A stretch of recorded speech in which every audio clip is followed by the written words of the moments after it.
And welcome to Understanding Photography with Kim Ayres, episode 65. Tonight's last moment sudden panic was I just noticed April had left a comment on the video, only she hasn't left it on this video. She left it on last week's video. So I've just had to kind of quickly nip across and say, wrong video. So hopefully she picks up on that and comes across and watches this one.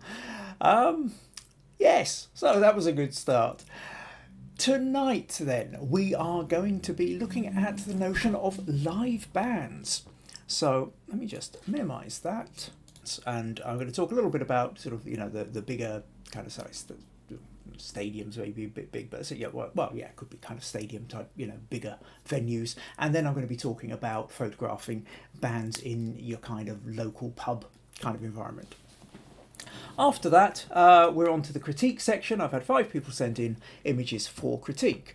So Nuria has been playing around with silhouetting a bird that she tried doing kind of the normal way. It wasn't really working, and so she tried dropping in silhouette and is looking for a bit of feedback on that. Benedito was playing around with this sort of blue hour shot of looking across at the Ferris wheel, but wasn't entirely sure about the crop and was looking for a bit of feedback on that. Stacey was photographing a butterfly, but kind of felt there was sort of bits getting in the way, and she was sort of wondering how to quite cope with the sort of strange things the light were doing. Robert had fun when he suddenly noticed a cigar starting to emerge out of its case, and so sort of shot off about several hundred photos, but he's sort of looking for some feedback on what else he could have done with that. And VG was playing around with a ring light and placing a hand through it, and again is looking for bits of feedback. So that's what we're going to be dealing with this evening. So do stick around. We are here live on Facebook. Let me just close that and open that back up again. So let me know you're here. Leave a comment. Say hi. Let me know where you're from. If you're watching this recording of this on YouTube, because I record these as they go, and each week, usually by the sort of Wednesday afternoon, I've edited it up and uploaded it to YouTube, where you can find youtube.com/Kim Ayres. You can find all the previous 64 episodes there, plus various behind-the-scenes videos of photo shoots I've done and other bits and pieces. So do go check it out. And if you are there, then please subscribe. And click the little notification bell as well, so that you're updated when I put new stuff up online. Right, additionally, if you happen to find these interesting, useful, entertaining, you would like to support the podcast in any way, then the best way is go to buymeacoffee.com/Kim Ayres. It's not compulsory, but it is always appreciated. Think of it a bit like a tip jar, really. Right, with that in mind, I see there's some comments already come in, so let's take a little quick look, see what we've got here. Maggie is saying good evening from sunny Castle Douglas, and that's right, we're here in it's been a lovely sunny day. It's really been a real sense of summer, which, given the fact that it's almost the end of June, is a bit of a relief. Summer seems to have taken a lot longer to get here this year. Jackie says hello from a really rainy South Africa. Nuria says evening all from a dull Exmouth. John is saying hello again from Columbus, Ohio. VG from India is saying good evening, where it's after midnight, so very dark there at the moment. Roy says hello everyone. England 2, Germany 0. So right, okay. Roy's clearly watching the football at the same time. I guess we're kind of up against it with the sports tonight, because I think there's as well as Euro football stuff going on, there's Wimbledon for the tennis fans as well. Stacey says good afternoon, very hot day, 93 degrees and sunny in Philadelphia. Sandra is saying hello from Birmingham, where it's actually stopped raining. Benedito says good evening all, and Ben Craven says hello from Edinburgh. Cool, right, I've got a little thing here saying Facebook is action needed, too high, too low frame rates per second. And right, okay, and too high stream resolution. Nothing I can do about this now, it's already on the run. So hopefully that's not going to interfere too much with the settings. I might have to play around with that at a later point after the show or before the next one. Right, okay, so here we are, Facebook Live. And this evening, let's start then with, so there's the idea then of photographing bands live. Now, something we've not really been able to do for the last 15, 16 months since the pandemic hit. But it is something that's starting to happen again. Gigs are starting to open up. There's the hope of life beyond the pandemic. And bands are one of these things which are, they're it's quite, depending on your style of photography. Certainly for me, it always felt like the biggest challenge. Because I'm a portrait photographer, and with portraits, I get to control the lighting, I get to control the background, I get to control the subject. I can talk and interact with them, ask them to move, change their head, shift lights about. And with live band photography, you can do none of those things. Isn't an option. You can't exactly stop a band in mid-song and say, oh, hold it right there, that's a really good angle, and I love the lighting. Just, no, a little bit longer. Yeah, brilliant. Let me take a couple more just to be on the safe side. Doesn't happen. You're also up against it quite often with the light. A lot of gigs can be often quite low light, so you are opening up your aperture wide, you're boosting your ISO. Maybe if you slow down your shutter speed, the problem you've then got is also a lot of live bands, people are kind of leaping about on stage a lot. The singer's kind of diving into his microphone, the guitarist is maybe jumping up and down.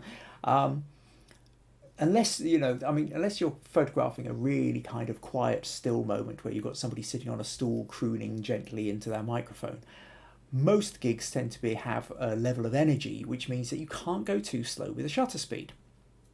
The other problem is, if you're in a crowd, you could be getting jostled by other people as well. So if your shutter speed is anything below about 160th of a second, the chances are you're going to get motion blur either from the performers on stage or from yourself.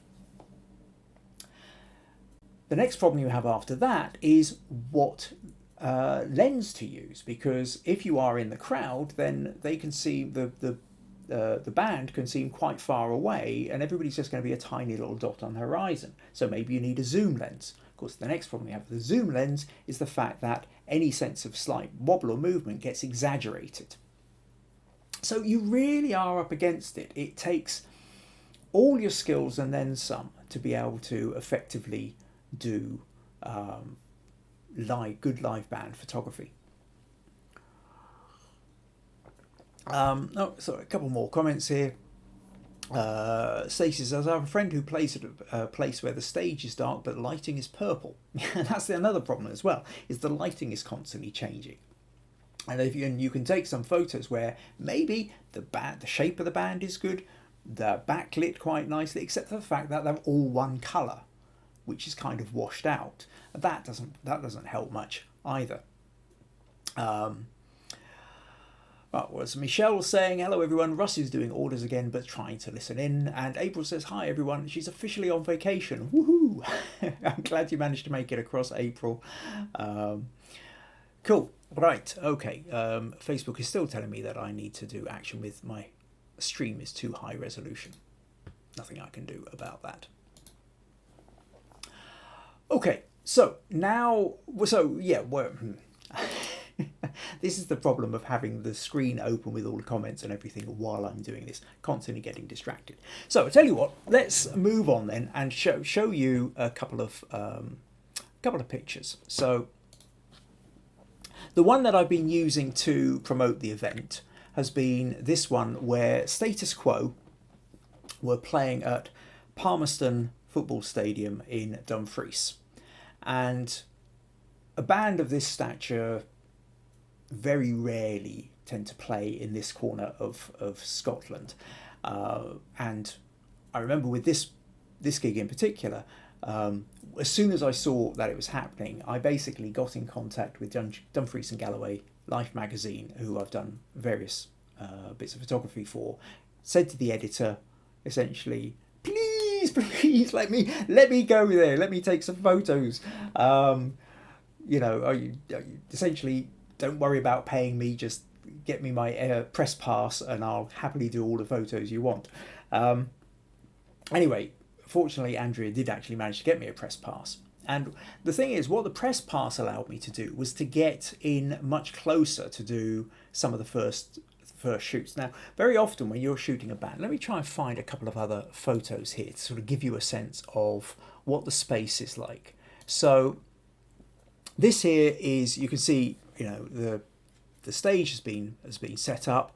The singers and musicians and what have you all look quite small upon it. I mean, this isn't like the huge great stadium, where you get 40,000 people. I think there's probably about somewhere between 5,000 and 10,000 for this one. But what you've got here is you've got the crowd coming forward, and there's a gap between the crowd and the stage. And it's in this gap here that the photographers are usually allowed to get in and do photos. Now, and quite often when you're doing this, essentially what happens is you're allowed the first 3 songs to get your photos, and then you have to get out. And it's a way of stopping the press photographers just having essentially the best seat in the house. So what happens is, whilst I was down there to be able to get these kind of photos, I was in amongst a whole bunch of other photographers for other magazines and local newspapers, and you can see that we're all down the front there, all with our zoom lenses, trying to get in as close as we possibly could. So when you're there, you can turn and you can see this is the barrier on the other side, and you've got people pressed up against it, and then a sea of people heading out. Very often, actually, it's quite a bit of fun to be had from turning the camera around and actually looking at the crowd. You never know quite what you're going to find. Came across this woman who had tattoos of Status Quo across her shoulders, with Freddie Mercury on the left and singer of AC/DC over on the right. So it's very often an interesting thing to turn and photograph the crowd if you can.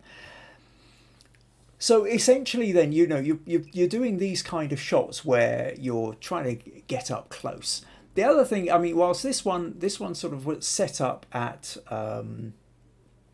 it was still sunny. The sun was going down by the time Status Quo came on, and it's just starting to get dark, or the sun's just disappearing here. And then as the sun disappears, the lights come up a bit more, and you end up with those ones. Where are we? Yeah. So now you get a point whereby the lights are coming out, and and at this point the lighting becomes extraordinarily important. And what the big gigs do, and one of the great things about them, is they all tend to be lit really well. You get an awful lot of lighting, you get a lot of backlighting. And for any of you who've been watching these podcasts for any length of time, know that I'm always banging on about backlighting. Backlighting is a really powerful way of separating out the subject from the background. It creates that kind of slightly otherworldly feel. It almost guaranteed to improve your photography.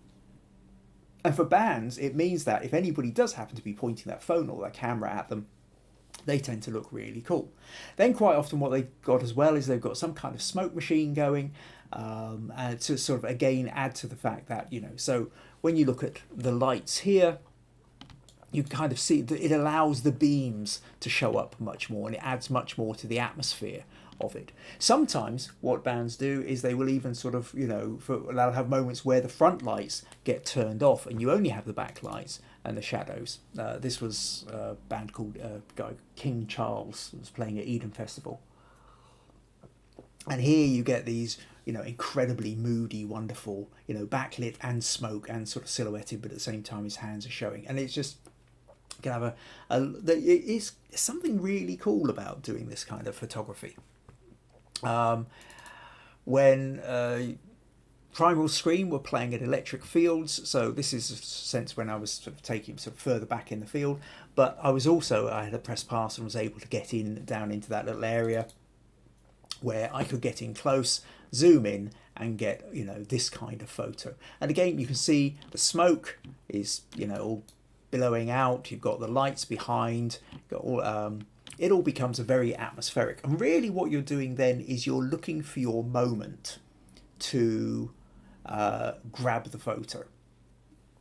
Because back to this problem of the fact that people are kind of leaping about all over the place and moving. Very often, by the time you've noticed what they're doing, you think it's good. They've moved, it's kind of too late. So you have to start to learn a kind of sense of anticipation. And with band photography, very often, I mean, great if you know the band and you know the music, because then you know the song and you can kind of tell what's coming next. Because very often, if you get to a point where, say, there's at the end of the chorus, they happen to be in a position where they're leaning as far forward as they can, screaming into the microphone, then the chances are at the end of the next chorus, they may well repeat that exact same position. So if you kind of can get into the rhythm of the music and a sense of where it's coming from, you can start to anticipate where they're going to be at. Because in the end, you want to catch them at that still moment, when they've got as far as they can, for that moment, go click, because they're not actually moving for half a second. And then once they kind of stand back up, then they're moving again, and you're back into the chances of your photo being out of focus. So the other thing, of course, if you're getting in really close, make sure you've got some earplugs as well, certainly with the big bands. Like I say, sometimes you can have an awful lot of fun, though, as well, getting in and photographing the audience. I mean, with the Status Quo one, for example, where I kind of came out and was sort of moving back and about, and came across these guys, you know, sort of playing around with it. They clocked me, looking at them, you know, nice little kind of fun shoot. And very often when you sort of go into the crowds, or you get to the back of the crowds, you can sort of find people playing around and get some quite interesting kind of photos. If you get at this point, it's more like sort of street photography in a way, because you're randomly sort of seeing what you can find in amongst the crowd, rather than necessarily always pointing directly at the stage. So I think, yeah. So this is what happens when you're in a kind of a large space. And like I say, if you've got the press pass, you've got the access, you can get around, you can get in close. That can be a lot of fun, and you can get some really cool photos. However, most of us don't get the chance to get the press pass or to be the official photographer for big name bands.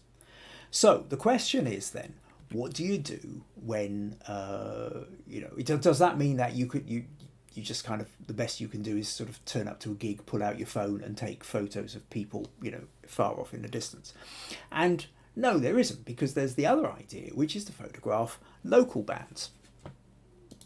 Now I'll just close down a couple of the windows here, because I seem to have opened up quite a few. And so yeah. Now the thing is about local bands, or, you know, pub gigs, really, very small gigs, is there's a lot of benefit to be had with it. Now, first of all, I would say your biggest obstacle, the biggest thing you're up against, is the lighting tends to be really appalling. While the kind of bigger gigs, they've had a thought about lighting, they've done backlighting, so more or less, as long as you get the person in focus or you get some interesting angles, the light isn't too bad. When you get into pub gigs, nobody's ever thinking about lighting. The pub has got the band in to attract more people to sell beer. It's as simple as that. They sell more drinks if they've got a live band there. So they'll set up one corner of the bar or whatever to allow the band to play. They're usually crammed into quite a small space, because obviously the pub wants as many people in, and they don't want to have to turn people away because they couldn't fit them in because the band was taking up too much space. The lights, if there are any, sometimes the bands have their own lights, and they've just managed to kind of squeeze them just in front of them and have a little bit of light coming on them. Quite often they'll have some coloured gels on them. The colours will rotate, and they will sort of turn from yellow to red to green to purple back to yellow again. fairly unimaginative, but it doesn't matter if you're there with your mates, having a drink, having a laugh, watching a live band. But for photographically wise, it's quite naff. The lighting is so terrible that you've got your aperture as wide as you possibly can. You've slowed down your shutter speed as much as you dare given the circumstances, and your only other option is to really ramp up the ISO. And your ISO goes to absolute maximum, and essentially then it means that all your photos will be extra kind of noisy and grainy. And which is fine for web photos, but generally it means that they won't kind of blow up particularly large. However, having said that, there's a lot of advantages too. One of the great advantages of pub gigs is the closeness. You tend to be really close up. And actually, I will just say, I'm just suddenly remembering one of the things. I got a message from Cliff earlier saying when it comes to band photography, he's actually looking for advice on some for these kind of closer up ones, because his son's in a band and he's going to start gigging again soon, and so of course Dad's going to have to go along with the camera, take the band photos. So yeah, one of the main things to remember is that you do have the intimacy, and at this point you don't necessarily have to have a big zoom lens, because in a small environment, a big zoom lens means you're actually going to have to stand at the far end of the pub with a whole bunch of people in the way in order to try and fit them in. So quite often your wide angle lens, even your phone camera, can often work very well if you can get up close, because there's a sense of very small space, but it also allows you a certain kind of that audience interaction. I mean, I've played in gigs photographed gigs where, essentially the front row was less than 2 feet away from the lead singer. I'm just wondering, have I got one of the photos of that? Yeah, this this one here was one where the Yars were playing. And I mean, it really was tiny. I mean, this was playing to a packed house, and the packed house basically had about 20 people in it. And you can see just how close I am here. But a wide angle lens is allowing me to kind of fit in and have that real close up kind of feel that you just can't get in a kind of bigger gig. In this one, quite fortunately, they brought some lights and they had a bit of light behind them, so you're creating this backlight. But things were getting quite noisy, and you can see here, if I zoom in, the noise is pretty thick. Sometimes though, you can turn that to your advantage, and basically you do that by going into black and white. There's something more acceptable about the idea of a kind of high noise photo if it's in black and white and it's action. And I think it really goes back to the kind of music press that sort of developed over the 60s and 70s and even the 80s, where people would have to use a very high ISO film because they were going to be shooting in dark conditions.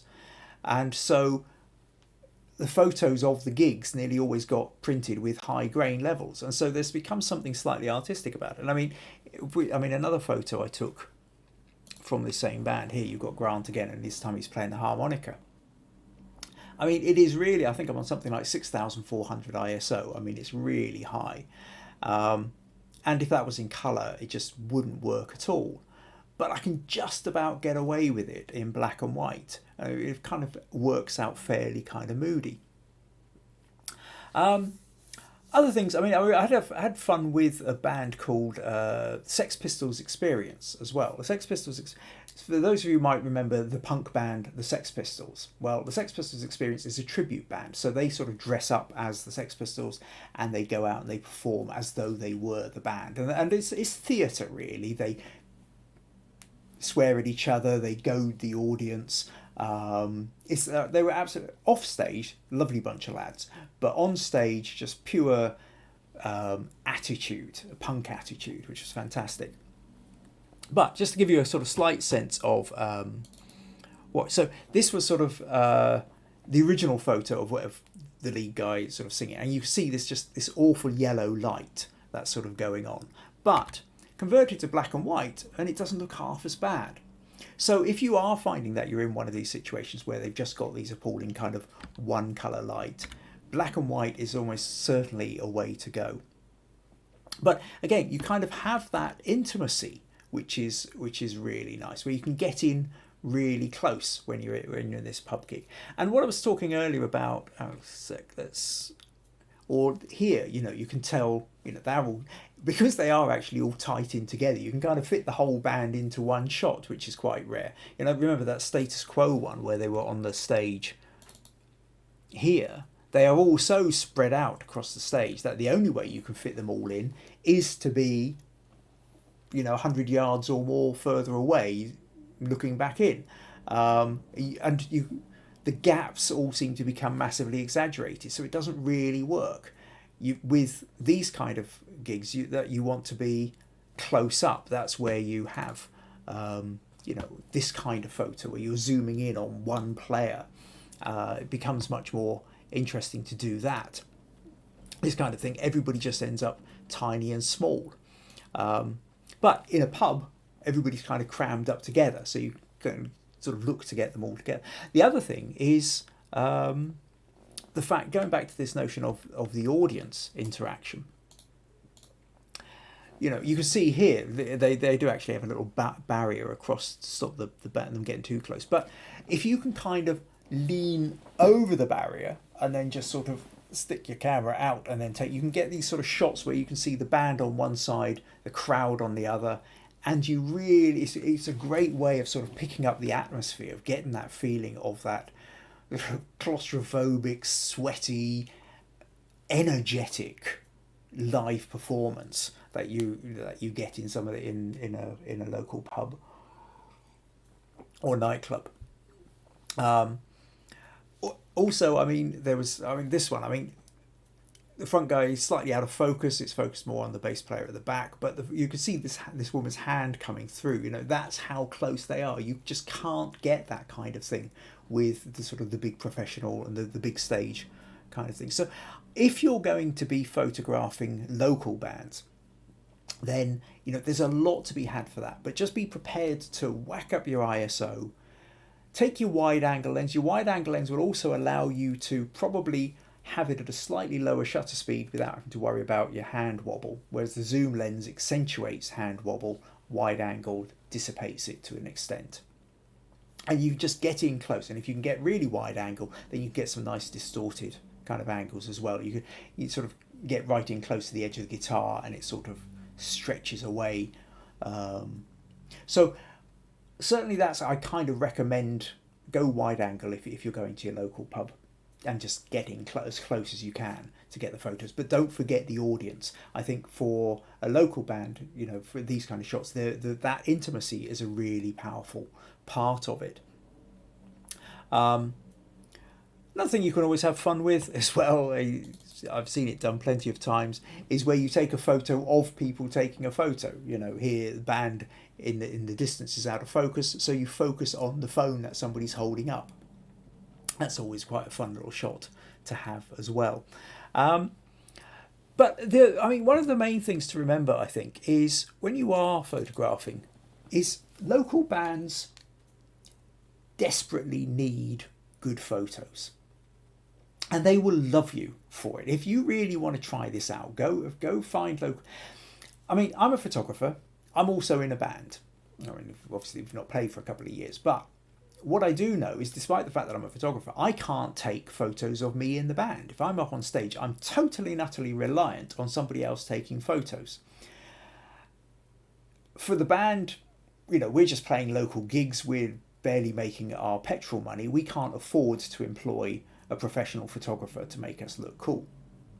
So if you've got student photographers, amateur photographers who want to come along and try out their photography, we are more than happy for that to happen. We desperately need photos for our social media, for getting our name out there.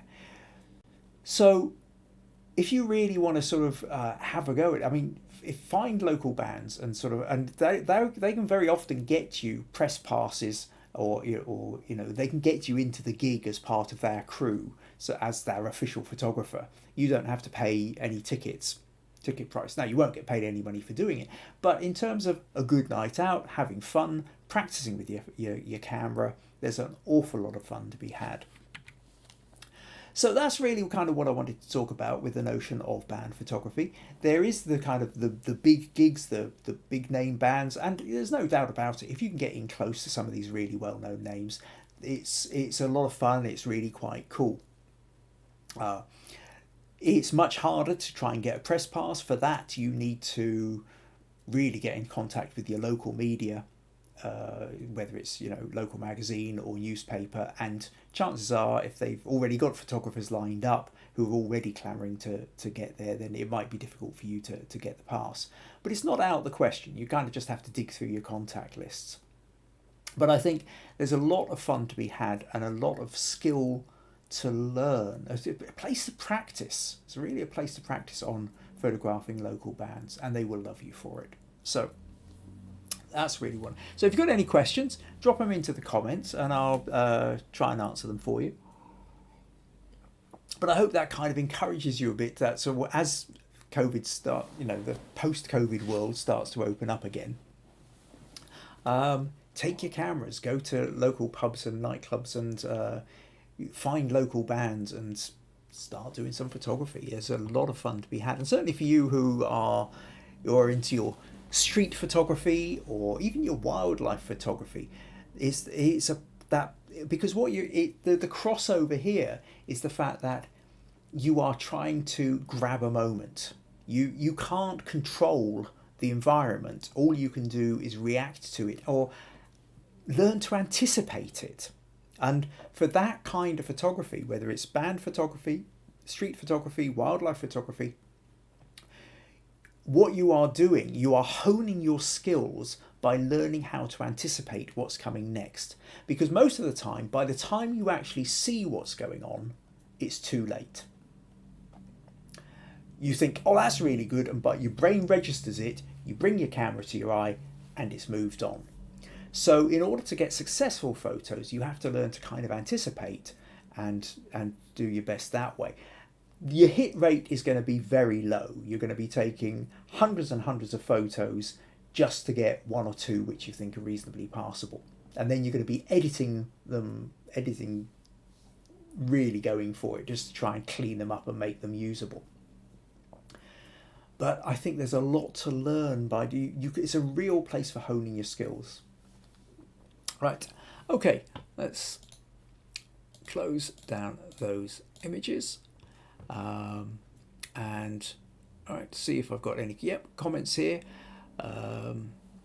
So Stacy says, yes, noisy and grainy. You once had to desaturate because colour and multiple clicks to capture a still. Yeah, it's back to that thing of colour, especially in pub gigs, is so bad. Sandra says the grainy black and white works really well and gives the photo atmosphere. Yeah, absolutely, and it's and that's really what I mean. So very often that black and white is kind of the way to go if you're stuck with that grain, because yeah, it does kind of add to you can use that for the atmosphere. Stacey says yes, she knows the Sex Pistols. April says she likes black and white better. Nuria says my husband says he even looks like him. Oh, so you're married to Johnny Rotten, right? Sandra says, what camera were you using to photograph the Sex Pistols? What camera was I using? Those were taken. The Sex Pistols experience were taken back in 2010. Wow. Okay. Yeah, November 2010. So 11 years ago. I not long got my first Canon 7D for that. So I am using a DSLR.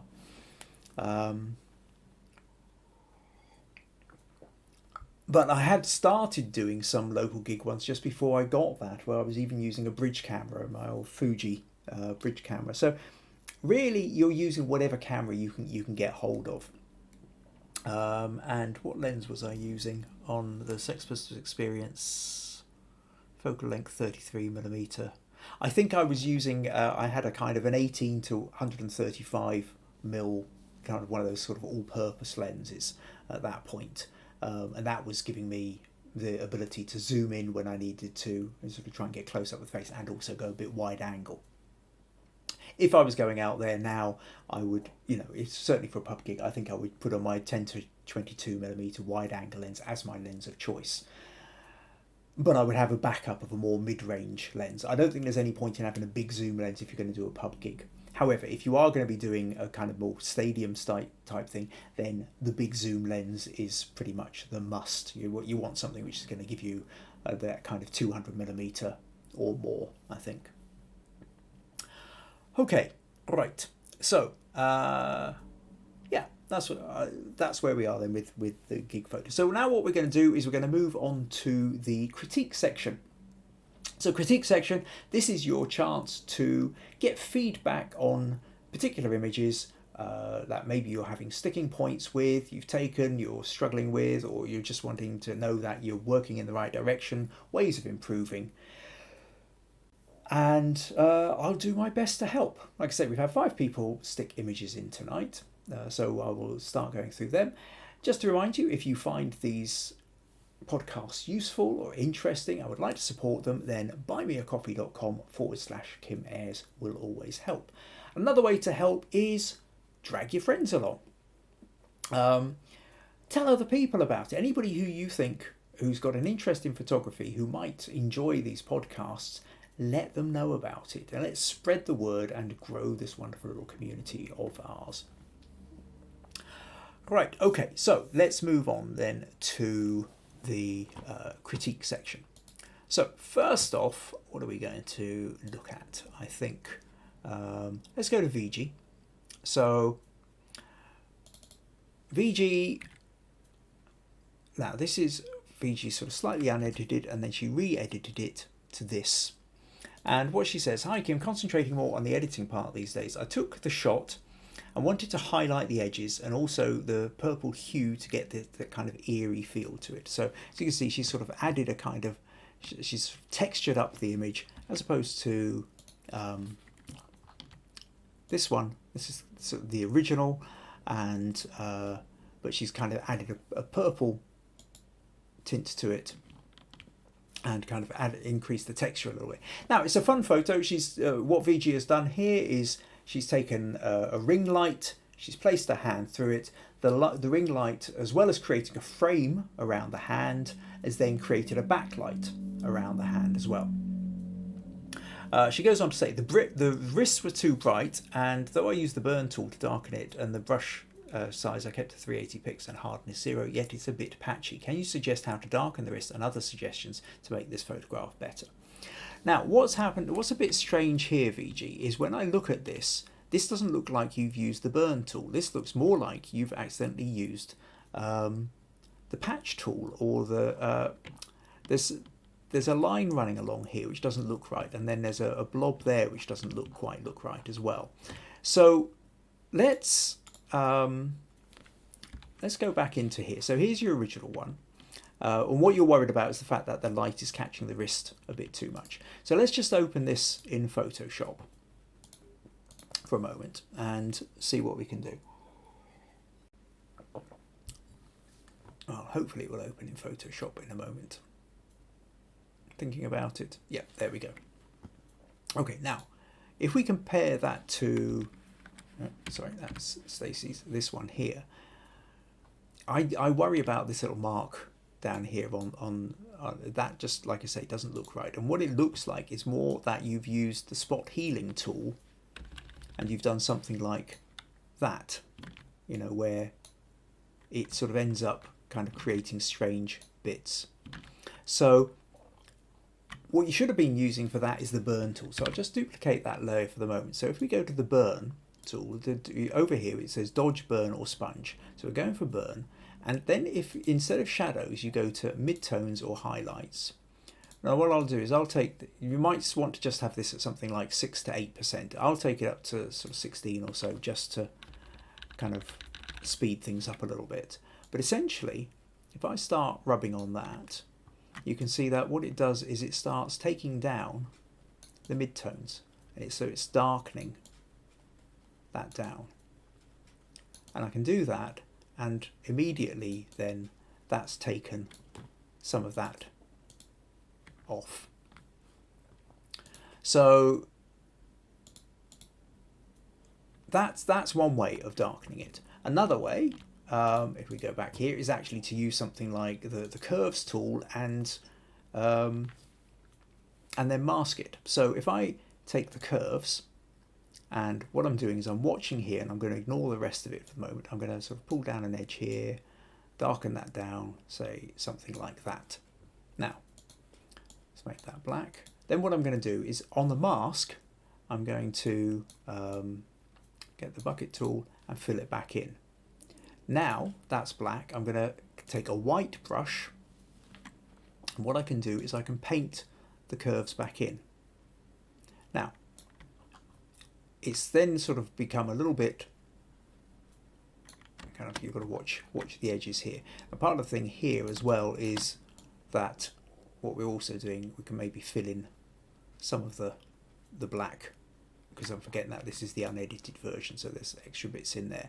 So you can kind of play around with that. So you darken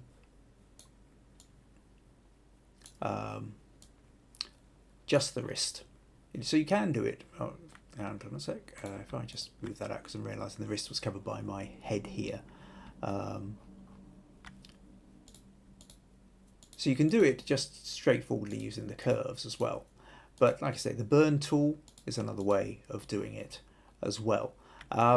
So it's kind of these combinations, I think. I mean, certainly once you've got the burn tool, then if you were to do your hue saturation, let's go do what we were playing around with hue saturation. Now you created a, let's colorize, and yeah, so we play, yeah, so we've got a purple, and then we can change that overlay. You can darken, multiply, color burn, linear burn, darker color, lighten, screen. And if you do overlay or soft light, I think soft light, something like that, then that will also kind of darken everything down a bit and give you that purple edge as well. So because we've used the burn tool as well, that's darkened that down. Other options, quite simply, if you were doing it again, you could maybe wear something which has got a black sleeve, or wrap something dark. Yeah, I mean, well, it's basically a sleeve, and just kind of cover that bit up, and then that way there's going to be less coming through. You could also, I suppose, you could kind of feather it as well. I mean, if we go back to, go back to the curves like that. In fact, actually, let's take the curves above. Why am I not? Black, that's why. Doing the wrong bit. Okay, yeah, 30%, and with the black, just sort of gently pull that back in a little bit. So it's up to you how much of it you reveal, and you use your mask, your layer mask, to how much wrist you want in. But other than that, what I like about this VG is, in terms of composition, I like the fact that your fingertips are crossing over the light. That stops it, just because I think if your fingers had been inside the light, it would have just felt like there was a round circle, and you wouldn't necessarily have known it was a separate light. It could have just been a frame that was added in afterwards. The fact that the fingers just nip across it lets us know that you are coming through the light. But yes, you're right. In this original photo, there is probably too much light coming off the wrist. But yeah, a darker sleeve, and then using the burn tool. But be careful that you are using the burn tool, because, like I say, if we look at this version which you've done here, this line here, which now looks like a scar, this bit here which doesn't seem to make any sense at all, that's the giveaway sign that you actually used the spot healing tool, probably by mistake, where you've started running over something like that, and there you see you get that kind of, you can do something like that. So you're getting these kind of funny little marks here which don't quite look right. So my feeling is, chances are probably what happened was you accidentally sort of used the wrong tool and ended up with that. But that's very easily done. But overall, yeah, I like the idea. I think you're playing well with it. But yeah, dark sleeve and or burn tool is the best option for that. So I hope you found that one useful, VG. Thank you for sending that in. Right, let's close that and Right, a couple of comments. Jackie says, I love the surreal concept. Becca says, love this VG. April says, good idea, VG. VG says, I missed that scar thing completely till I saw it just now. Not sure how I messed it up. But you like the edit. Stacey says, I like the hand mystery. And VG says, I need to go back and check what kind of tool I used. Yeah. So, yeah, like I say, I mean, basically, it's quite easy. I've done this kind of stuff before. You think you're using one tool and then you're using another. Somewhere along you've pressed the wrong button and it's jumped. And then you start looking and you're thinking, there's something not quite right here. Fortunately, there is an undo button, generally speaking, if you catch it early enough. Benedito says, reminds me of an album cover. It does kind of have that look to it. Also being square like that, it would sort of work quite well as an album or CD cover in there. It's got the right ratio for it. Right, okay, thank you for that, VG. So next up then, what we're going to do is we're going to go to Benedito. So Ben was saying that one of his fun little exercises he likes to do every now and again is to limit himself to 12 shots. And it's a hark back to medium format film days, but a good thing to do to keep your camera eye in shape. And it is a kind of fun thing to do. I mean, depending on where you are on your photographic journey, depending on what issues you happen to be dealing with, then sometimes just saying, right, what I'm going to do is I'm going to pretend it's like the old days of film where I had 12 shots or maybe 24 if you're feeling particularly generous. And you say, what I'm going to do is I'm going to go out, I'm going to go into the garden, or I'm going to go down the street, or I'm going to go out in the evening or wherever it is, and I'm going to limit myself to... So if I've only got 12 shots, every single shot kind of has to count. Now, the chances of you ending up with a masterpiece photo are pretty slim. And you've got more odds on your side if you are allowing yourself to sort of shoot off 500 photos and then go and pick the best one. But as an exercise, it's a really good one because it forces you to slow down. While I'm an absolute proponent of the digital age, I love digital photography. I love the fact that you can see what you've straight away in the back of the camera, whether the photo you took was in focus or had the right level of exposure, that if you don't like it, you can delete it. It's not costing you any money. You don't have to wait for 2 weeks for the film to come back from the chemist to the pharmacy to say, or developer to only to find out that you'd left the lens cap on. I love this digital age we live in. But the one thing that I would say the problem with it is it does tend to encourage us to take several hundred photos, sometimes without necessarily thinking each of them through. It's very easy to just shoot off a whole load. As such, an exercise which slows you down can quite often be a good one. Now, obviously not one to do in a if you're trying to take photos of birds moving, motorbikes going around a track, even a band playing live, you're going to just have to try and shoot off as many as you can and hope that some of them hit. But something like some kind of landscape or street or something which isn't moving very far, but it's more about the light, and you've got time to sort of sit and observe the composition and the lighting and think about the angles and the diagonals and whatever other things that you're kind of interested in, then saying, right, I'm going to limit myself to 12 shots this evening when I go out for this walk along the pier or whatever, and see what you can get. And it really is a good exercise. So Ben, this was what Ben was up to. And he said, I was returning home, I had my old 1300D on the car, thought I would stop off in Worthing and just spend 45 minutes just to see how many good ones I could get from the 12 shot limit. So if you go to the Understanding Photography with Kim Ayres Facebook group, Benedito's posted about half a dozen of the images that he played with. However, what he was asking for in critique was that he wanted critique on the first image. And the first image is, let me just go and find, right, this is his edited version. said, my doubt, I would like your critique on this image. My doubt is compositional. Should I crop the image to the left of the Ferris wheel, bringing in more of the railings as a stronger leading line into the image?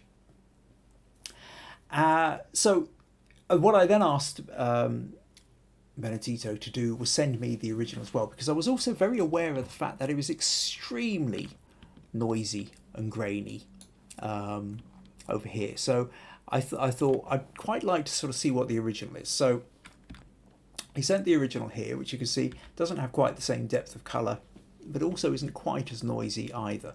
It does look like, it still looks to me like it's been edited a bit. Now maybe that's just the JPEG sort of doing its bit, but there's this kind of darker ghosting around the edge of the lamp posts is usually something that happens if you're playing around with the clarity slider too much. But anyway, having said that, what we'll do is we'll go with this photo. So let me open this in Photoshop. And really what we're talking about is the composite. In terms of that composition, we've got this Ferris wheel here. We've also got this lamp in the middle, which is really dominant and sits there. And I kind of can't help but feel that the part of the problem is it's so dominant, and then you have the lines going to the running down from the middle to these lights draw your attention down to the right. So the Ferris wheel sitting over to the left just kind of feels like it's hanging off the edge a bit. But at the same time, it's quite nice having these lights here. But part of my feeling with this is that what you almost need really is an extra light over here. So let's just to kind of show you what I mean. Maybe it's one of these things where if you stood a little bit further back and got in the next post and then actually had the Ferris wheel between the posts, I think that might have worked better. It could have framed it up a little bit more. So to give you an example, if I just no, not that selection tool, I'll just take the quick selection tool. I'll just basically quickly copy and paste the lamp post in so we can see what it would look like if you had a let's get rid of these bits here. So if you'd happen to add, you stood a little bit further back and had another lamp post. So let's just get rid of those bits. And so this is only really rough, but it should still give you an idea. So if I copy that and paste and then drag it over here. Now, obviously, what we need to do is get it in line with this and proportionally, just so we can get a sense of. So I will take this and I will make it bigger. And what we'll try and do is line it up so that if this was coming up here, it would sort of probably look, it's probably something like about that. You would have just got the light disappearing off the edge, maybe a little bit, something like that. A little bit rough and ready, but it does give us an idea. Just tidy that a little bit up. Take that up to 100%. There. Okay, doesn't really matter. Let's just take out that bit because that bit's annoying me too. So that then, now what happens is the Ferris wheel is now nicely in here, although it feels a little bit too far. So again, it's this feeling of, at that point, if you line this up a little bit further over, I think that might have worked. So again, what we can probably do here is just to see what it would look like. If let's just take something like this, copy, paste, and then edit, transform, flip horizontal, so that the Ferris wheel was now kind of more in the middle of the thing. And then if I just briefly mask that so I can take out the edges.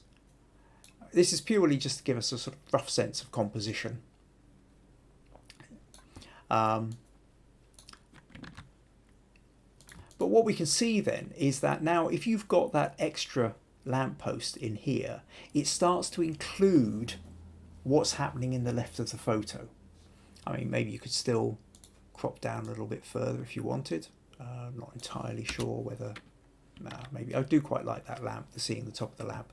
But I think the main thing is that if you go back to your original photo here, is there is just sort of this sense of there's all this space to the left of it. And because the eye is getting drawn down to the right with these lights, it feels like the main focus of our photo is everything to the right of this lamppost, which means the Ferris wheel feels like it's sitting outside of it. Whereas if we have just that extra lamppost in, now is everything within the border of this lamppost on the left. So, and therefore the Ferris wheel gets included. But at this point, just because the Ferris wheel is just a little bit too over, feels a bit nudged up against there, I've put it there for the moment, but in reality, all you would have needed to do was move to your left a few inches, and that would have lined up something like that. So I think it becomes about the idea of, if the Ferris wheel becomes a kind of a key part of the composition, if that's what you're looking for, then you also need to look for the other elements that are going to help frame that.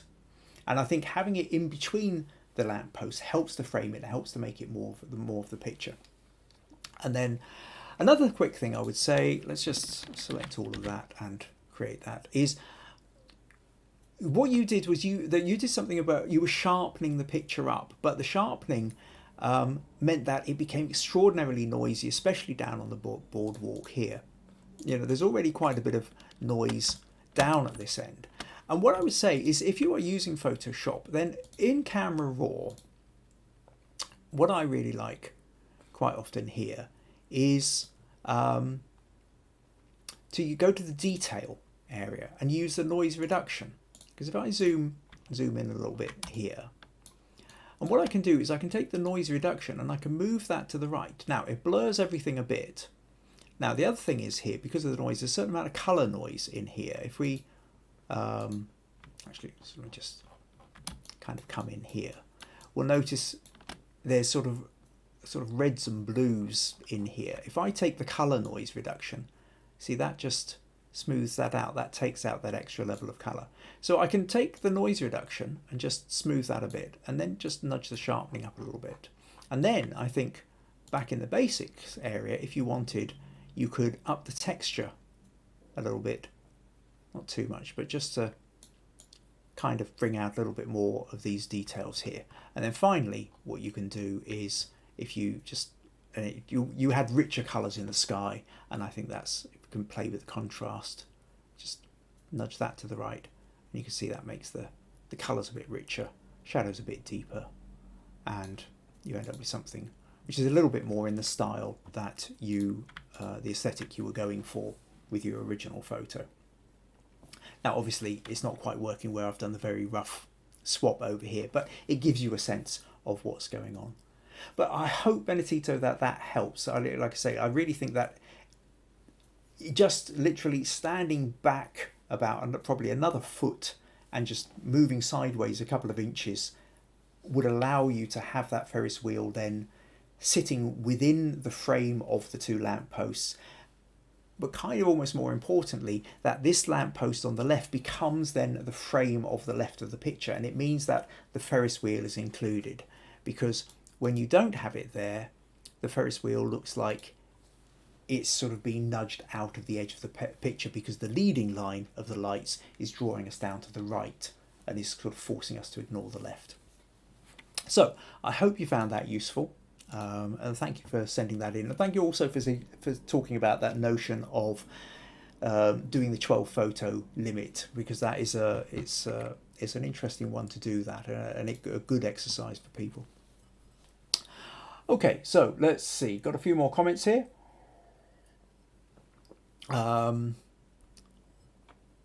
And okay, Benedito says, use the next post as a natural frame. Gotcha. Stacey says, I like the blue hour photograph. Becca says, wow, beautiful capture. April says, Kim, what if you erase the lamppost in front and then crop the picture from the left?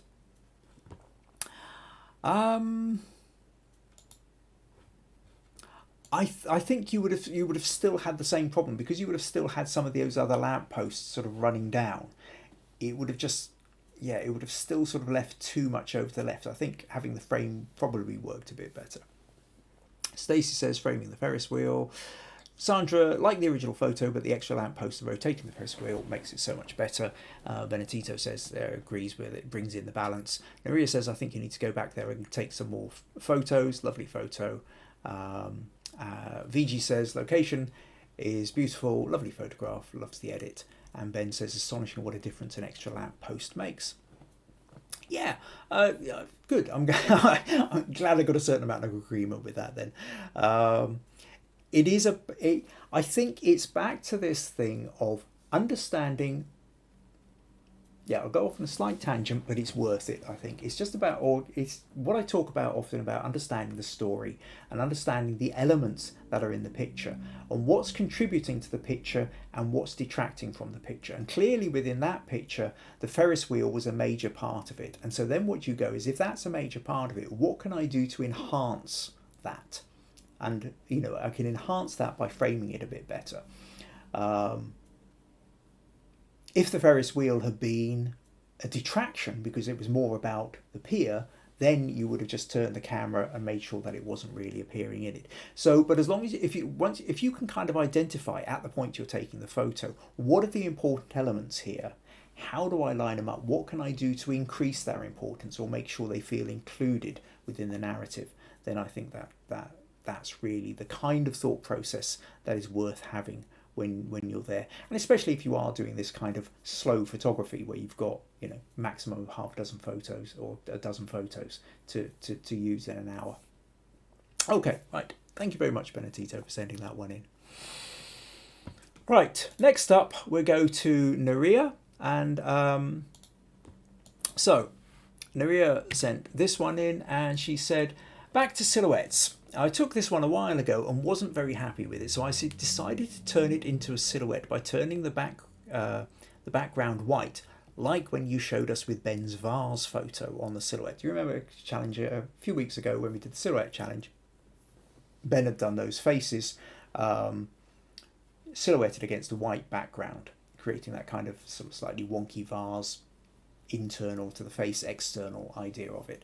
But what we did was, by playing around with the levels, as you're in black and white, by decreasing the shadows and increasing the brightness, it allowed you to kind of do a quick silhouette. So Naria's done this, wants to know what I think and whether I'm looking for a little bit of critique and feedback. First off, I just have to say, Naria, I think you've done a really good job. If this wasn't really working, if the internals image wasn't really working, then what you've done is exactly what we were talking about during the silhouette challenge, which is say, well, okay, forget the internals, let's concentrate on the external, let's concentrate on the outline. And the outline immediately tells us it's a bird on a twig, and there's, you know, soft out of focus tree limbs, branches and leaves coming up in the background, which is adding a nice little bit of texture. I really quite like it.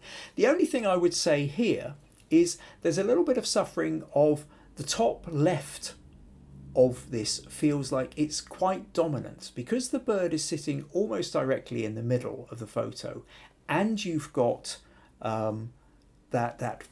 this wonderful out of focus plant or tree or whatever it is down in the bottom right corner. This is all very busy in this sort of bottom 2/3 to the right, and then there's a great big space up here.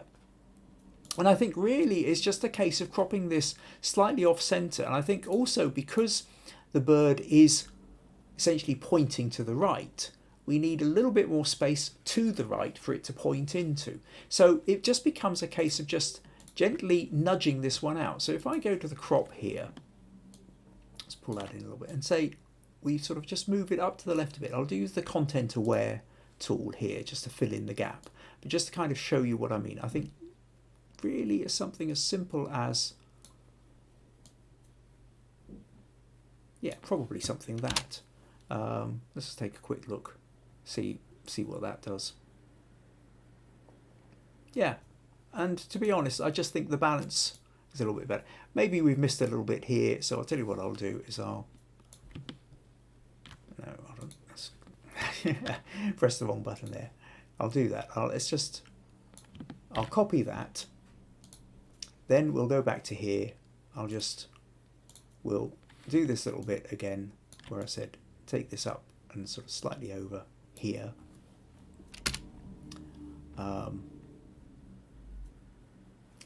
Shift this over here, and then if we wanted, we could, you know, have just a little bit of stuff back in there. And let's just quickly mask that out.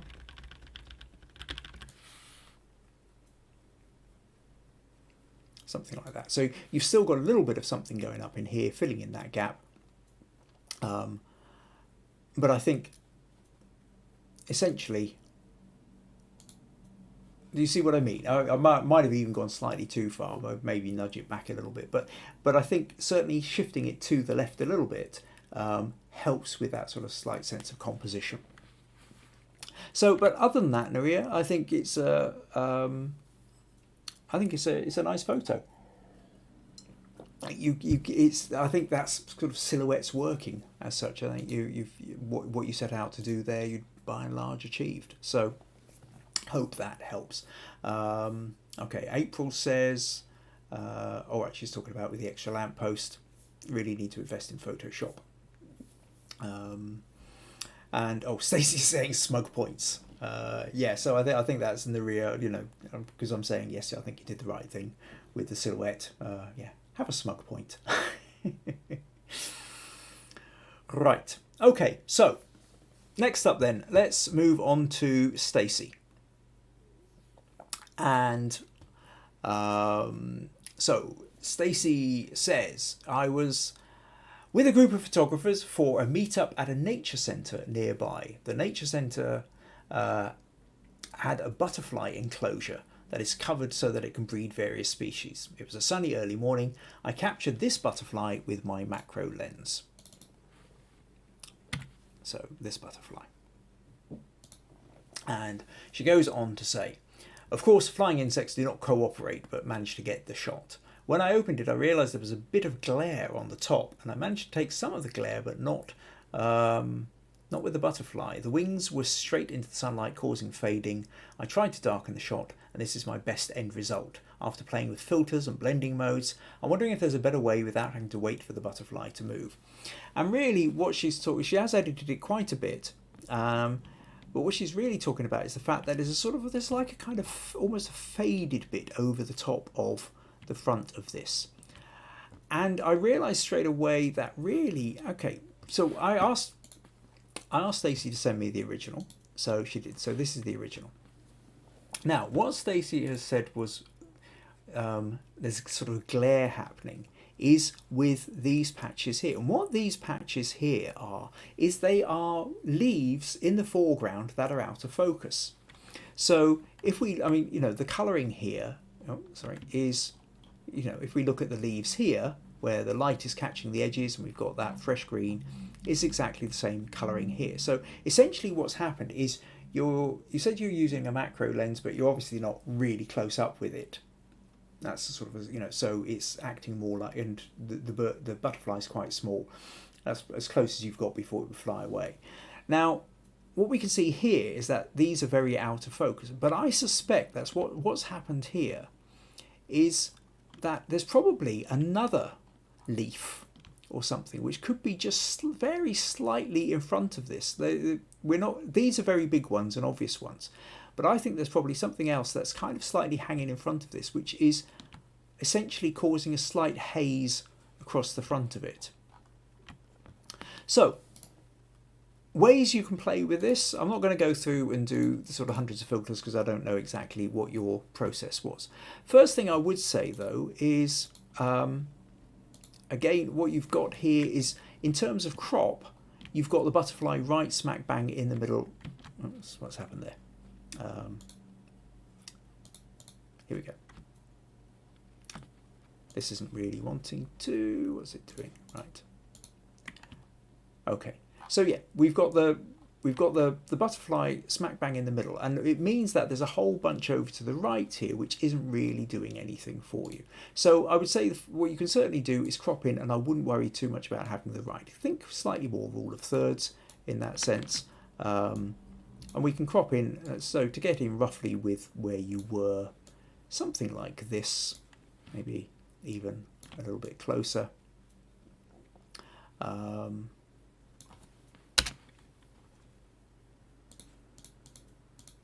So now you can see we've got, and actually I probably feel that there's probably still too much space over here I probably want to bring that in even closer here, because it really is about the butterfly and not so much about the foliage. But a little bit like Nuria's bird, because it's facing this way, you want to have a little bit more room in the direction that it's facing. Now, in terms of colouring, everything here is quite sort of green. There's an interesting little trick which you can do sometimes if you're in Photoshop. I will just duplicate this layer, where you go image auto tone or image auto color, and the color, having been bright green, has sort of shifted, has brought out the purples. It's gone for the opposite here, and I think what that's immediately managed to do is, oh, what's going on here? Everything's I don't like the way this is slowing down. I have a horrible feeling. Oh no, Creative Cloud is updating itself. I don't need it to do that just now. Surely there's got to be something. Okay, I'm going to end task on that. And hopefully that will slow everything a bit. Does it have no sense that I'm trying to actually run a... No, Creative Cloud has decided that now's the time it's going to update itself. Why? No respect for me trying to run a podcast here. Right. Okay. And it even looks like I've frozen on the live bit. So, okay, no, it looks like I'm back again.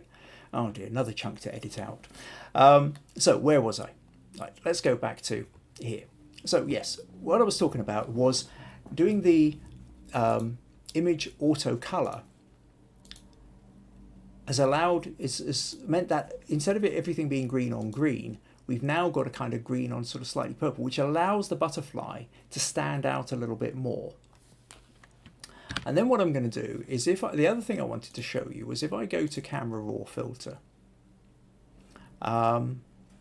there's another tool you can use here, which is dehaze, where it tends to kind of create a little bit more contrast between things. But it's sort of, if I move it to the left, you see it makes everything, it hazes it. It makes it a bit like makes it hazy. The dehaze is quite often, if you've got a sort of a shot which is in a bit of fog or a bit of mist, and you're not really wanting that amount of mist in it, you're wanting to see the sharpness through it, then you can use the dehaze thing, and it just kind of clarifies the area. Now, maybe you don't want to do, maybe we just use it a little bit, and if you don't want the whole lot dehazed, you just mask. I'm holding down the Alt button when I put the mask in there so it goes back, and then I can just paint it in literally over the butterfly. And then that way the butterfly gets to stand out a little bit more. And by doing this, you're getting the butterfly is now standing out against the background, originally by changing the colour, because it's a sort of yellowish and the background is all yellow greens. That's now standing out a bit more. And then a little bit with the dehazing just on the butterfly allows that to stand out with a little bit more contrast against the rest of it. If you wanted, you could then add in a vignette and play around with the colours a little bit more. But hopefully, Stacey, that gives you a little bit of idea of what you can do. So the main thing to summarise then is, first of all, crop in to a point whereby you don't really need all that room that was to the right of your picture, because that wasn't what the picture was about. The picture was really about the butterfly in its environment. So you crop in closer and a little bit more kind of rule of thirds. Make sure you've got a little bit of extra space that's in front of the subject rather than behind it. Use the auto color system, always worth playing around with, to see if that helps with separating out the colors a bit more, which allows your butterfly to stand out a bit more. And then you can also play, if it feels like maybe there was something like a little bit of a leaf just so far in the foreground that it's so out of focus, it's not really registering, but only enough to kind of put a slight haze over the butterfly, then using the dehaze slider in Camera Raw can help that way too. So I hope you found that one useful, Stacey.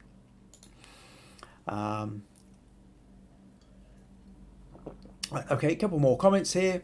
VG says the original colour is good, Stacey. If the butterfly colour can be changed to blue or purple, it would be lovely. Is it possible in Photoshop? Stacey says, I was going for natural. I like the idea of cropping further. By the way, I was using my 300mm lens and I forgot to change lenses. Yeah. April says the dehaze mode is awesome.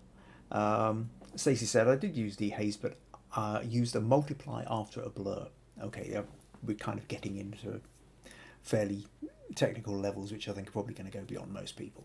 Robert says, howdy all, sorry I'm late. It's okay, Robert, I haven't got onto your picture yet. In fact, your picture's next, so you've got here just in time. Stacey does say, it says that does help, and VG says she thinks it looks good after the background colour change, helps it stand out. Okay, cool. Right, okay. So now what we're going to do is we're going to move on to Robert's photo.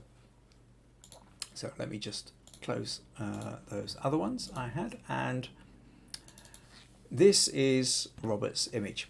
And Robert said, here is a cicada photo I took the other day. A branch fell from a tree in my yard. I went to place it in the rubbish when I noticed a cicada emerging from its chrysalis. Chrysalis, that's the word I was trying to think of earlier.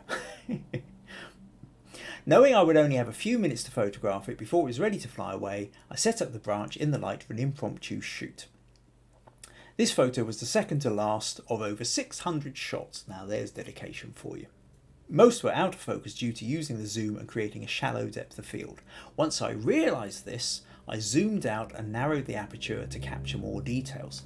Smart thinking, extra smug points for you there, Robert. Without a macro lens, I don't think I could get closer or get a more detailed image. There were movement issues as well. In retrospect, I should have used the faster shutter speed. Fortunately, I was able to capture something and I was able to troubleshoot issues on the fly. I still think I need to be able to plan a bit better. Let me know what you think and what I could have done to create a better photo. So this is the cropped in edited photo that Robert sent. But what Robert also did was he sent me the original raw file to play around with.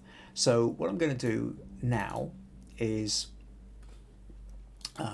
open the raw file in Photoshop.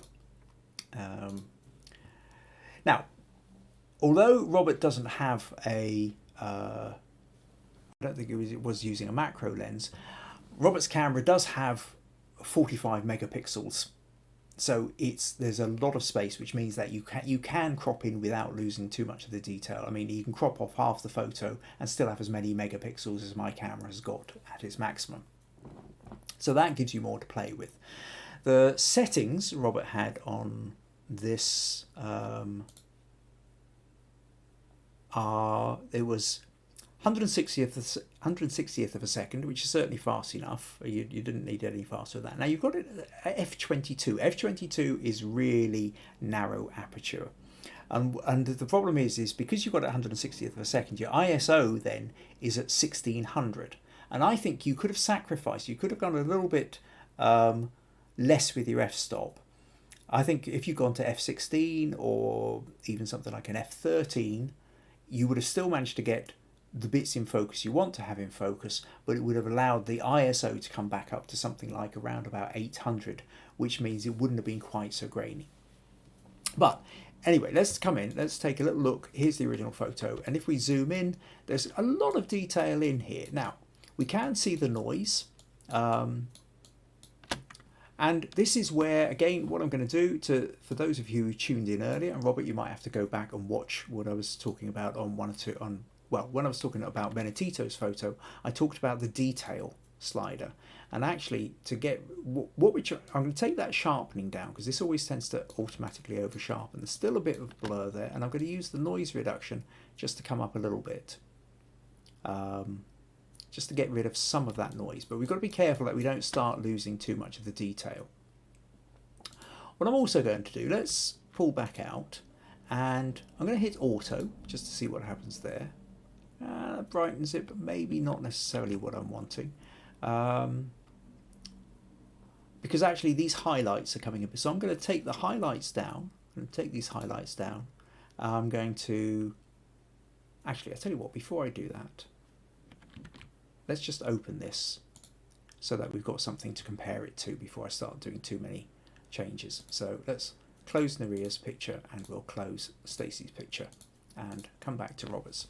So duplicate that layer, and I'm now going to go back into Camera Raw and show you what I'm doing. Oh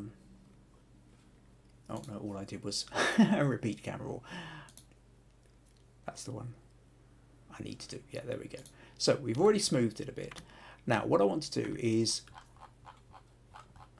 take down the highlights a little bit like that, and maybe bring a little bit more up the shadows, and then I can use the texture. Let's zoom in and show you what happens then when I move the texture slider over, and you can see that's creating much more, especially around here. It's bringing out that little bit of detail there, but because we've now, if we hadn't already sort of smoothed out a little bit in the noise reduction, the noise would be getting a lot worse. Every time we sort of essentially edit the photo, especially, you know, we're bringing more details out of the shadows or drawing details back out of the highlights, we also tend to be increasing the noise factor in the editing process. So we kind of need to offset that where we can with a little bit of noise reduction. But it's a delicate balance, and you are often playing around with things.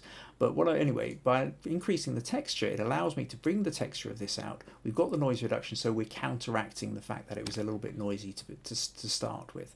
And then if I click OK, you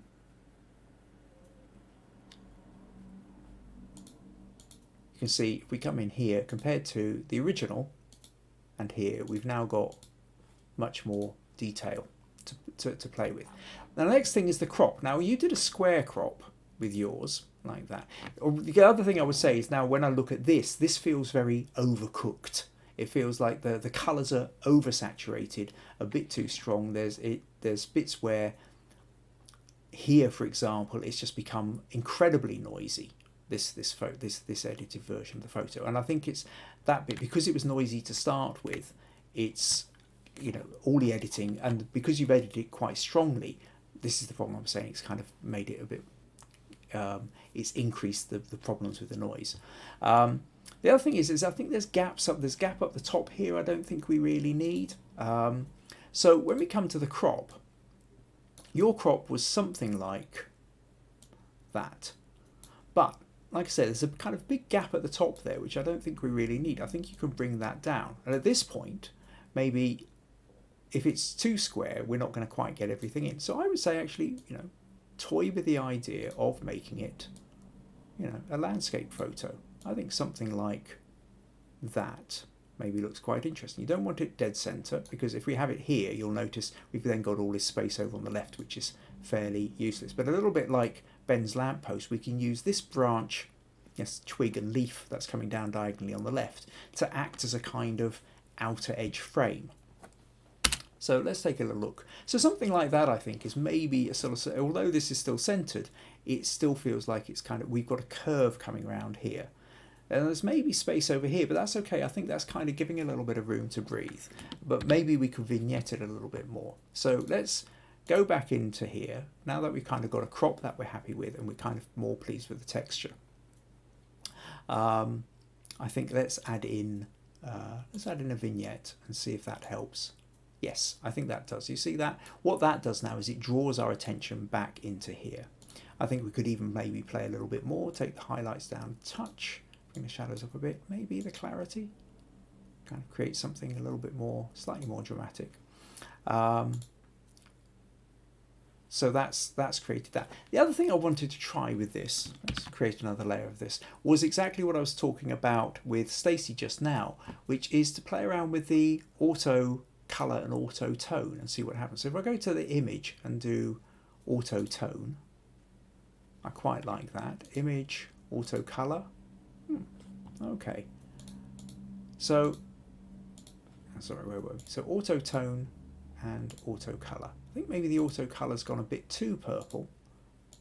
Maybe a little, Okay, I'll tell you what I will do. I'll do the auto tone. I will duplicate the layer. Hit something by mistake there. And then do image auto color. But I'll bring that back to about 50% of what it was and just nudge it there. So it's a sort of little bit more, again, so what the auto color is doing, because there's a lot of green in there, it sort of counteracts by bringing out a little bit more purple into it, and then that allows the green to stand out against it.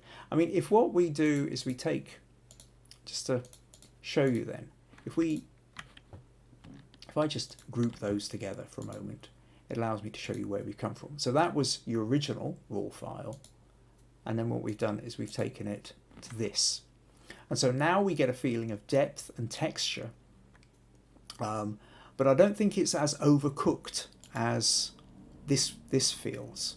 The greens are kind of very strong. The cicada itself is almost getting lost against the leaves. We don't have the separation which we've managed to kind of keep here. So that's really where I think there's places to play for you there, Robert, is basically in the editing. I think the fact that, you know, kudos to you for recognizing that you had a cicada about to emerge from its chrysalis, that you went for it, that you took the photos, and then you picked out the best, what you felt was the best one, which second to last. So, you know, a sign that you got better as you went through your 600 photos, photographing, presumably probably doing a high-speed burst if you were doing that amount of photos in a few minutes, and problem solving. And that problem solving on the hoof is really important. You take the photos and then you double check what's in focus, what isn't, why isn't it in focus, what do I need to adjust it, and you did. You made it a narrow aperture. You know, you played with things to get there, and I think once you get to this, I think this is now a really quite interesting photo. You could darken down the edges a bit more if you wanted. I mean, if we just sort of very quickly say, let's take a curves, and maybe that's too much, but you're doing, let's, you can pull that down a little bit before that, and then just mask back out the shell and the cicada itself. Then you kind of, that's maybe a bit overkill, I think, actually, but a little bit, just nudge that a little bit. I think that kind of helps draw our attention to it. Let's just drop that one back into the group. So let's take that to the group there. And like I say, so that's where you end up. And I think it's a really interesting photo, Robert. I think, you know, well done to you for spotting it. But I think this way of editing it, like I say, the big thing, I think the big thing to remember, and it was the same thing that happened with Ben's photo, Benedito's photo earlier, is if you are already using a high ISO to begin with, then as soon as you start editing the photo, the noisiness of it gets massively amplified. Every time you're editing the photo, you are amplifying the noise in it anyway. Now, if you are starting off with a very low ISO, if you manage to get a 100 ISO photo, you can do quite a bit of editing before that noise creeps in and starts to become noticeable. But if you're already up to 800, 1600, 6400 before you even start, then the slightest bit of editing is going to accentuate it even more, to the point where sometimes photos become unusable. So look for the noise reduction options very often. Now, the problem is with most noise reduction is you also can, the payoff is you can lose some of the finer detail. But depending on the photo you've got, depending on how zoomed in you're going to be, sometimes you can find a balance where the payoff is happening, where you are able to soften it enough without it really feeling like you're losing the details. So that's kind of where to play with. And again, be careful of kind of overcooking the editing. And this colour, that notion of play, just like I said to Stacey earlier, the notion of that auto colour and auto tone is always one to investigate. Sometimes it does horrible things to the photo and you go, oh no, I don't want to go there.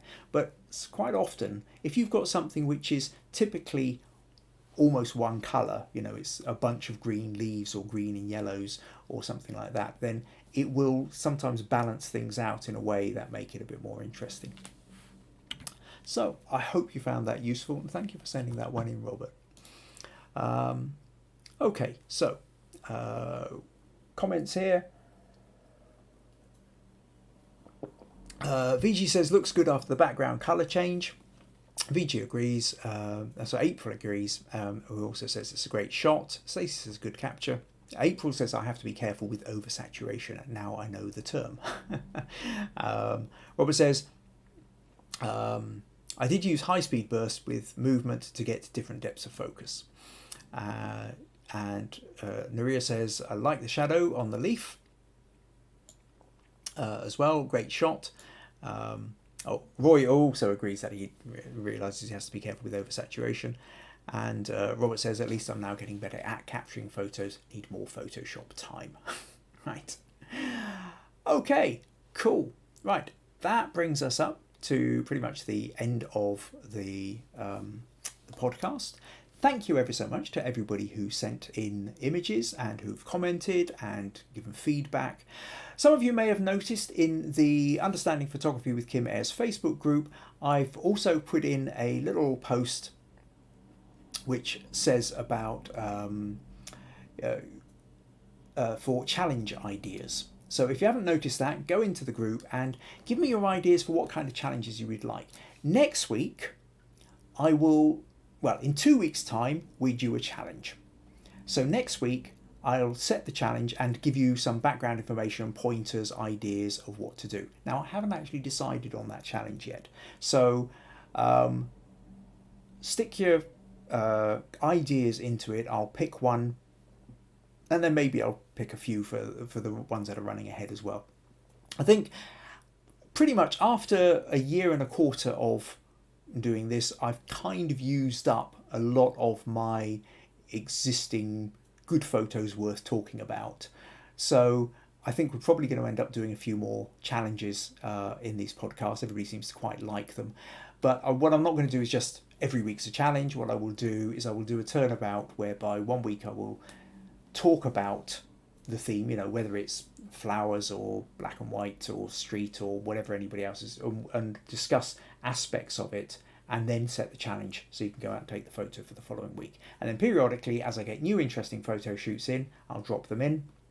What this means is critique will happen during those weeks, so kind of every 2 weeks. If I get a lot of people sending in for critique, then I will dedicate a particular episode specifically to the critique in between as well. But to go back to the challenges bit, think of ideas, think of things that you would like to be challenged on, things you would like to find out more about. Go to the Facebook group and leave your comment in there, and that will give me plenty of ideas. It's really useful for me to have a sense of what it is you, the viewers, the audience, the group would like to learn about. Right, okay, again, if you found this useful, interesting, entertaining, do consider supporting these podcasts, please, by buymeacoffee.com/Kim Ayres. And if you're on YouTube or watching on YouTube, then please subscribe, hit the notifications, and tell your friends as well. So that's us. Looks like somewhere along the line my video bit seems to have crept to about half a minute now behind where I actually am. So there might be a last few comments come in that I don't notice before I sign off, but I can see we've got a couple more here. April says cicadas are not easily scared off. You can actually go right up to them and do close-ups. Butterflies, on the other hand, are a challenge. Robert says very useful information. April says thanks for the tips. Stacey says thank you so much. I just adjusted as you said, and it's much better. Oh, that's good to know. Ben says thanks, Kim, always an education. Nuria says thanks for the feedback and the tips. I will have a good night, everyone. VG says good night. Thank you for such a great session. Jackie says more challenges sound amazing. And I've got a couple more good evenings. So that's us. Thank you very much, everyone, for taking part. And I will see you all next Tuesday. Take care. Enjoy yourselves. Good night.